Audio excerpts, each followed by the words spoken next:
साल भर की मेहनत है मेरी, इतने टाइम मैंने मेहनत की तो उसकी मेहनत रंग लाई, और ज़रूर भी लानी चाहिए थी भाई, जब मैंने इतनी मेहनत की अपनी। हेलो जी, राम राम। पहले तो आप सभी बड़ों को प्रणाम, छोटों को ढेर सारा प्यार। स्वागत है आज आप सभी का नई ब्लॉग में। तो आज की ब्लॉगिंग की शुरुआत हो गई है मेरी सुबह 7 बजे से शुरू। बाकी मैंने चूल्हे पे लिपाई वगैरह करने के बाद आग वगैरह जला ली है। तो अभी मैं बना रही हूँ पतिदेव जी के लिए नाश्ता, क्योंकि इन्होंने जाना है ड्यूटी, तो उस वजह से क्या हो गया थोड़ी जल्दी नाश्ता बनाना पड़ रहा है। तो पहले मैं पतिदेव जी के लिए बनाऊँगी, बाकी घर वालों के लिए तब बनाऊँगी। मैं ताई जी के पास ही हरा पपीता था, तो मैं काफ़ी दिन से सोच रही थी परांठा बनाने की। तो यहाँ पे ना मैंने पपीता कद्दूकस कर लिया, प्याज डाल दिया, धनिया डाल दिया है, थोड़ा अजवाइन निकाल दिया मैंने। और मैं सोच रही गूंद के बनाती हूँ डायरेक्ट, क्योंकि भर के ना अभी टाइम लग जाएगा। तो मैं इसमें आटा छान लेती हूँ। पहले बना दिया मैंने पतिदेव जी के लिए परांठे, बाकी मैंने आटे में गूंद के बनाए डायरेक्ट, और काफ़ी अच्छे ढंग से भी बन गई है। पतिदेव जी के लिए नाश्ता दे दिया है, बाकी मैं सोच रही अब अपने लिए भी बना लेते हैं नाश्ता। उतने में तारुस उठ गया, और सुबह सुबह ना मुझे जल्दी में तारुस की टोपी मिली पहनने को। तो अब मैंने बोला कि तू पहने की टोपी। बोल नहीं मम्मी, ये पिंक कलर की है, मुझे रेड कलर वाली टोपी दे दो। तो उसने रेड और ब्लैक कलर वाली टोपी। आज पहली बार ऐसा हुआ कि जब अपने मुंह से बोला कि हाँ मुझे टोपी पहनी। मैंने कहा भाई तभी ले जाऊंगी बाहर भी, क्योंकि अगर इसके पापा इसके सामने जाते ड्यूटी तो फिर रोने लग जाता, और सुबह सुबह बच्चे रोते हुए ठीक नहीं लगते, नहीं तो पूरा दिन फिर रोने में निकल जाता है। सब तक अपने दादाजी के पास था, तो अब आ गया। बोल कि नहीं मुझे तो अपने पापा के पास जाना, लेकिन मैं सोच रही थी कि तभी जाता अंदर। तो ताचू सबको प्रणाम कर दो, कर दो वो। गुड मॉर्निंग, ठीक हो आप सब?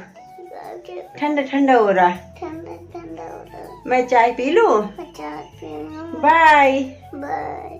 तारुस यहाँ पे टीवी देखते रहेगा, उतने में मैं नाश्ता वगैरह बना लेती हूँ, क्योंकि अभी ना साउस जी शायद रेस्ट कर रहे, उनके थोड़े सर में शायद दर्द सा हो रहा। तो मतलब मुझे तो पता नहीं, पर ससुर जी बता रहे थे, तो उस वजह से क्या है कि तारुस को मुझे यहीं रखना पड़ेगा। अभी तो ये टीवी देखते रहेगा, ठीक भी है। तो मैं नाश्ता बना लेती हूँ। तो ये नाश्ता ले आई हूँ मैं तारुस के लिए, और तारुस को यहीं पे करवाती हूँ। अब तक अपने दादू जी के साथ खेल खेल के ना थक गया। इस टाइम काफ़ी सुंदर धूप हो रही। बाकी अब मैं गाय वगैरह नहीं निकाली बाहर, सुबह से टाइम ही नहीं लगा, बस किचन में लगी रही। फिर तारुस को भी नाश्ता वगैरह कराया। तो पहले मैं ना दूध निकाल लेती हूँ, और गाय को बाहर निकाल के घास वगैरह डाल लेती हूँ। कमरे में थी तो ससुर जी किचन में थे, ससुर जी किचन का काम निपटा रहे खाने पीने की, और मैं अंदर कर रही थी सफाई वगैरह कमरों में, क्योंकि सासू जी की तबीयत है नहीं, ज़्यादा ख़राब हो गई। तो आराम कर रहे हैं इस टाइम, थोड़ा ठीक है, मतलब दवाई दे दी तो रेस्ट कर रहे हैं। तो हमने सोचा कि यहाँ चादर पे ना बंदर आ गया, बंदर ने छलांग लगाई, लेकिन छलांग नहीं यहाँ ना उतने में यहाँ पे ना काफ़ी ज़्यादा ना इतना बड़ा एक्सीडेंट हो गया कि मतलब ना दोनों बाइक वाले बच गए। एक तो बेहोशी हो गया था, दूसरे की थोड़ी देर में ना पूरे यहाँ से लेके यहाँ तक सूजन आ गई थी, नाक में खून लग गया था ने। तो उसने थोड़ी देर बाद अपने दोस्त को बुला दिया, बाइक यहीं पे छोड़ रखी, क्योंकि उसकी बाइक ना बिल्कुल स्टार्ट नहीं हो रही पूरी तरीके से, मतलब टूट गई है। और दूसरे की तो टूटी थी, लेकिन वो कि स्टार्ट करके वो आगे निकल गया था, पर एक ही दोनों बच गए बेचारे। मतलब मुझे ना देख इतना डर लग रहा था कि इतने में यहाँ पर नीचे आई, तब उनके लिए हल्दी का दूध ले गई, गर्म पानी ले गई, और सिलेंडर भी ख़त्म हो गया था इन टाइम पर। सिलेंडर लगा रही थी, डर के मार के हो गए मुँह से ना सिलेंडर का पाइप भी नहीं लगाया जा रहा था, और क्योंकि वो उस टाइम ना इतना डर बढ़ गई, हाथ पाँव कांपने लग गए थे। देख के लग ही जाता है, इतने अजीब से हादसे हो गए हैं अब इतनी बार। गाय ने सुबह पानी नहीं पिया था, तो इस टाइम दोपहर का टाइम हो गया। अभी इसको ना धूप वगैरह सेक के इसको प्यास लग गई होगी, तो अब इसको पानी पिला रही हूँ मैं। तो इस टाइम इसको बढ़िया प्यास लग गई, इसने कम से कम ना 3-4 बाल्टियाँ पानी पी ली, और पीता ही जा रहे हैं अभी तक, क्योंकि यहाँ पे ना पानी आ रहा है डायरेक्ट, ताज़ा पानी आ रहा है। तो मैंने पाइप लगा रखा है, बाल्टी भी भरती जा रही है और पीते जा रहे हैं। सड़क के किनारे ऐसे होते हैं ना जिनका घर होते हैं, तो काफ़ी तंग हो जाती है। रोका बोले कोई कपड़े वाले को, बोले कोई सब्जी वाले को, बोले मोबाइल वाले, तो पता कौन से मतलब घूमते रहते हैं। तो उस चक्कर में कभी कभी ना ऐसा लगता है कि पता नहीं कौन आवाज़। अभी उठी सो के, और सो के प्यास ससुर जी का फ़ोन आया। मुझे इतनी हंसी आ रही, बोले सोने तुमने रात का खाना तो नहीं बना दिया, पता नहीं क्यों, लेकिन ऐसा बोलना था कि तुमने रात के लिए ले तो नहीं ली कुछ सब्जी वगैरह। तो होता है वो ठीक, क्यों क्या होता है, मैं ना तारुस के साथ में तारुस को सुलाते मुझे कब नींद आ गई थी, और मुझे आज इनके आने का पता नहीं। मैं तो इनको कॉल करने वाली थी कि इतनी लेट क्यों हुई ड्यूटी से, उतने में ये आ गए दुकान से। तो आज इनके आने का मुझे बिल्कुल पता नहीं लगा। एक तो मैं सुबह जल्दी उठ गई थी, क्योंकि हम ना अभी सुबह जल्दी उठते नहीं है। जब तारुस स्कूल वाला होगा तब, या तो फिर कहीं कोई घर से जाता है या ये ड्यूटी जाते हैं, फिर कहीं जाना होगा तभी उठते, नहीं तो वैसे हम आराम से उठते हैं। अब इतनी जल्दी है नहीं सुबह उठने की, आदत तो तभी बनेगी जब तारुस स्कूल वाला होगा। तो अब मैं फ़िलहाल सोच रही चाय वगैरह बना लेती हूँ, उतने में ससुर जी भी आ जाएंगे, क्योंकि ससुर जी जा रहे थे सब्जी लेने के लिए, और सास जी को भी इस टाइम थोड़ा आराम है, तो मैं सोच रही उनको भी चाय दे देती हूँ। दिन में उन्होंने थोड़ा खाना पीना भी खा लिया था, तो ये है ना कि ये सर दर्द पता नहीं क्या, पहले तो सांस झुके हो रहा था और आज ना आधा साइड हो रहा था, तो पता नहीं क्या ठंड वगैरह की हो, शायद ठंड से भी हो गया होगा, कुछ पता भी नहीं लगता। मैं क्या बोलूँ, मुझे खुद ही हो जाता है, कभी दूसरे तीसरे दिन तो ऐसे हो जाता है।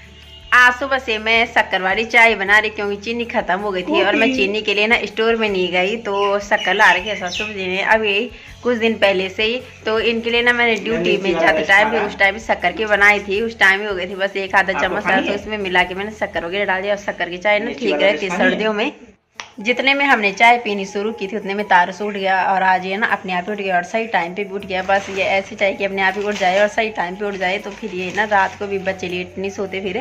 तो इसके लिए मैं रस वगैरह ले आई, एक दूसरे रस लाए थे पतिदेव जी, थोड़े नमकीन से हो रहे थे, वैसे तो अच्छे हो सेहत के लिए, लेकिन ना वो हमें किसी को पसंद नहीं आ रही, मीठे रस खाने की आदत है ना शुरू से, तो ऐसे पहली बार खा रहे तो मुझे तो बहुत बेकार लगे, तो उस वजह से क्या है ना आधा से ज़्यादा कम पैकेट छोड़ दिया। मैं सोच रही हूँ उसको गाय को दे देती हूँ, ये भी मना कर रहे खाने से। तारुस के गुल्लक को 1 साल हो गया है, तो मैं सोच रही हूँ इसको फोड़ लेती हूँ। अब ये भर भी गया है, छोटा लिया था उस टाइम, अगर बड़ा लेते तो फायदे में भी रहते। तो यार मैं तारुस को बोल रही, मैंने कहा चल तू ही फोड़ ले अपने हाथ से। फोड़ दिया हमने और इसमें ना ज्यादा सिक्के सिकने निकले, बाकी आप ना पतिदेव जी ने पहले जाओ अच्छा मूवमेंट था ना फोड़ने का, उस टाइम बिल्कुल मतलब कहते नहीं किया, बनाई नहीं वीडियो, भूल गए, पता नहीं लग रहा कि क्या करना, कोई नहीं। तो इसमें ना ज्यादा सिक्के सिकने निकले, बाकी देखते हैं कितने, ये हमारी ना 1 साल की मेहनत है, बाकी देखते हैं कितना पैसा निकलता है इसमें, है ना तारुष। यहाँ पर मैंने गुल्लक फोड़ दिया है, बाकी सारे मैंने किनारे कर दिए, और 10 के अलग, 20 के अलग, ये 50 100 के अलग, और इसमें कुछ 500 के भी निकल गए थे, मुझे इतना विश्वास नहीं था। बाकी 5 के कर रखे, 1 के, वो 2 के और वो 10-10 के उसी में रखे मैंने। तो देखती हूँ गिनती करके कितने होते हैं, पर चलो ये है कि ना हर बार मतलब हर साल ऐसी बचत करते रहने चाहिए, तो इतने भी हो जाएंगे, 1-1 2-2 हज़ार जो भी होंगे तो काफ़ी है भाई, हो जाता है, ठीक है, खर्चा तो हमेशा ही होता है। ये मेरे ताचू की मेहनत है। ताचू किसके हैं पैसे? आपके? क्या करोगे आप इनका? यहाँ पे डालना है। पिछले साल फर्स्ट नवरात्रि को मैंने इसका उद्घाटन किया था, उस दिन मैंने एक मतलब कुछ रुपए डाले थे उसमें, और इसमें गुल्लक में उस दिन से मैंने भरना शुरू कर दिया था। बाकी 1 साल से ऊपर हो गया है, नवरात्र तो कब का पूरा हो गया, तो चलो ये है अच्छी बात है। जैसे जैसे मतलब तारुस के आते रहे पैसे, क्योंकि बच्चों का ये होता है ना खर्चा हो जाता है, तो मैंने बस एक ही चीज़ सीखा कि बस गुल्लक ले लूँ और तारुस के जितने पैसे आएंगे गुल्लक में भरती जाऊँगी, और अपने साल भर में 2 साल में जब भी भर जाएगा, तो अब की बार मैं सोच रही थोड़ा बड़ा गुल्लक लूँगी, क्योंकि ये है ना छोटे गुल्लक में थोड़ा नुकसान रहता है, नुकसान तो खैर को नहीं भी, जल्दी से भी भर जाता है, कभी कभी भर भी जाता है, कभी नहीं भरता। बाकी रेजकारी सिक्के का मतलब रेजकारी बोल तो सिक्के काफ़ी ज़्यादा हो रखे थे, तो सिक्कों की वजह से ये कुछ जल्दी भी भर गया था। साल भर की मेहनत है मेरी, इतने टाइम मैंने मेहनत की, तो उसकी मेहनत रंग लाई, और ज़रूर भी लानी चाहिए थी भाई, जब मैंने इतनी मेहनत की अपनी, तो जब मेरी यूट्यूब की कमाई आएगी ना ऐसे कभी, तो उस टाइम तो मैं बहुत ही खुश हो जाऊँगी। बाकी फ़िलहाल तो ये गुल्लक की कमाई है। आज सुबह मुझे ये अंगूठी मिली, झाड़ू लगाते टाइम सासू जी के कमरे से, उनकी है ये। अब बाकी ये ना 2-3 बार खो गई, एक बार तो ये घास को उतरते टाइम खोई, एक बार ये जब मैं गाय के नीचे पत्ते डाल रही थी तब, और एक बार ये बीच में भी खो गई थी जब मैं खेत में गोबर डालने गई थी। तो मैंने सोचा कि मतलब मैं कच्चा गोबर डालने गई थी, तो उस टाइम सूखा गोबर डाल रही थी मैं थोड़ा सा, उसमें खो गई थी, तो बड़ी मुश्किल से मिली, तो मैं सासू जी को वापस दे दूँगी। बाकी पता नहीं चांदी की है शायद, तो लूज़ ये काफ़ी ज़्यादा हो रही, या तो इसको टाइट करवाना पड़ेगा या तो फिर इसको चेंज करना पड़ेगा, इसके बदले कुछ और लेना पड़ेगा छोटी सी, क्योंकि बिल्कुल ना उंगली में आ नहीं रही है, बहुत ही ज़्यादा लूज़ है ये। इस टाइम मैंने सारा काम वगैरह निपटा दिया है, सासू जी को आराम था, तो उन्होंने बोला कि घास वगैरह मैं कुतर लूँ, मैंने कहा नहीं आप रेस्ट कर लो, मैं कुतर लूँगी। अब तो आदत भी हो गई है घास कुतरने की, लेकिन डर भी लग जाता है, जितनी बार मैं घास कुतरने जाती हूँ मशीन में, मुझे ना अजीब से डर भी लगता है कहीं मेरी उंगली वगैरह ना आ जाए, लेकिन ये कि संभाल के भी करना पड़ता है, संभल के भी एक का भी काम बिगड़ जाता है। तो चलिए जी, आज का ब्लॉग यहीं समाप्त करती हूँ। उम्मीद करती हूँ कि आप सभी को वीडियो पसंद आए तो लाइक कीजिए, शेयर कीजिए। मिलती हूँ आप सभी को अगली ब्लॉग में, तब तक के लिए बाय बाय, राधे राधे।